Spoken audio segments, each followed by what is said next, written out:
Former U.S. President George W. Bush says the United States has lost a decent and honorable man in the death of Dick Cheney, who served as his vice president, both terms he served in the White House.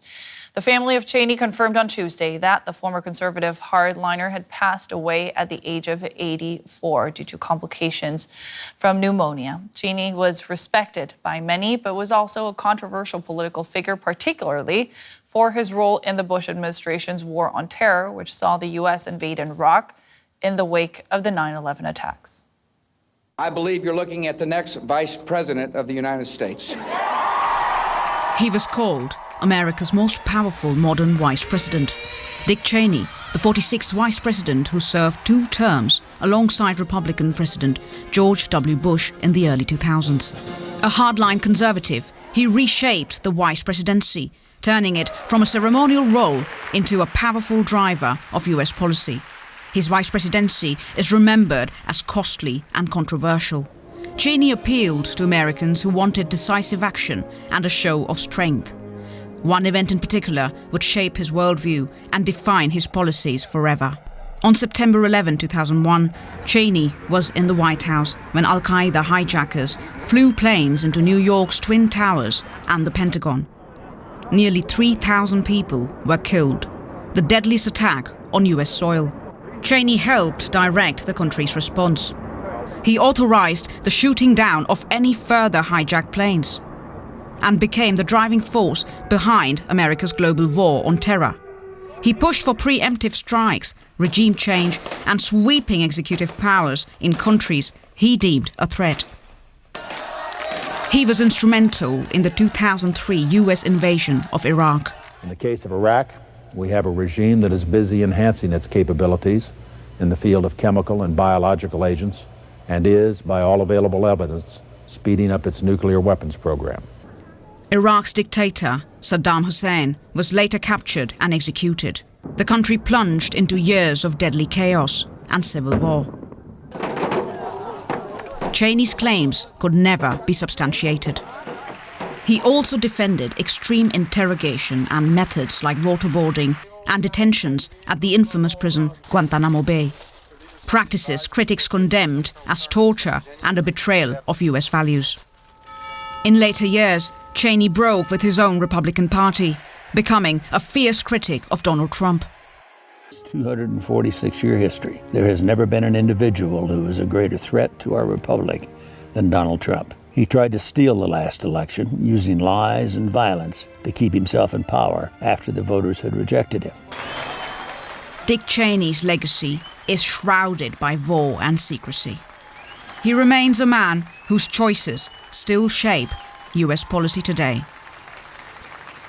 Let's bring in DW's Misha Komodowski in Washington. Misha, powerful and polarizing, those are 2 words we often hear when people describe Dick Cheney.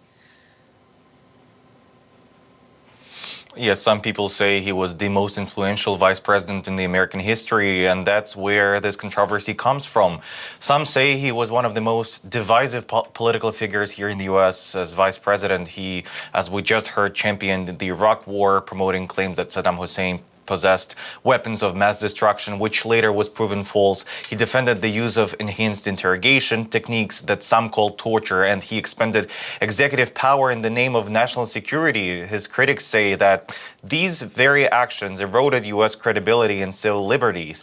Cheney's secretive style and push to expand presidential power made him a symbol of unchecked authority, if I may, often seen as the real power behind President George W. Bush.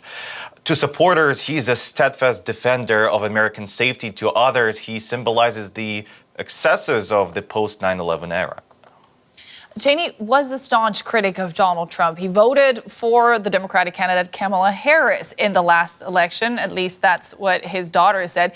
Did he turn his back on the Republican Party altogether, or just on its president?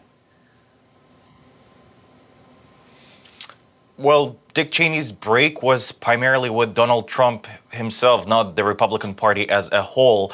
One would describe him as a lifelong conservative who identified himself with traditional Republican principles till the last day. However, he sharply criticized Trump's leadership, calling him a threat to democracy and to the American Constitution. So his decision to back Kamala Harris reflected a rejection of Trump's influence over the Republicans rather than an ideological shift toward the Democratic Party.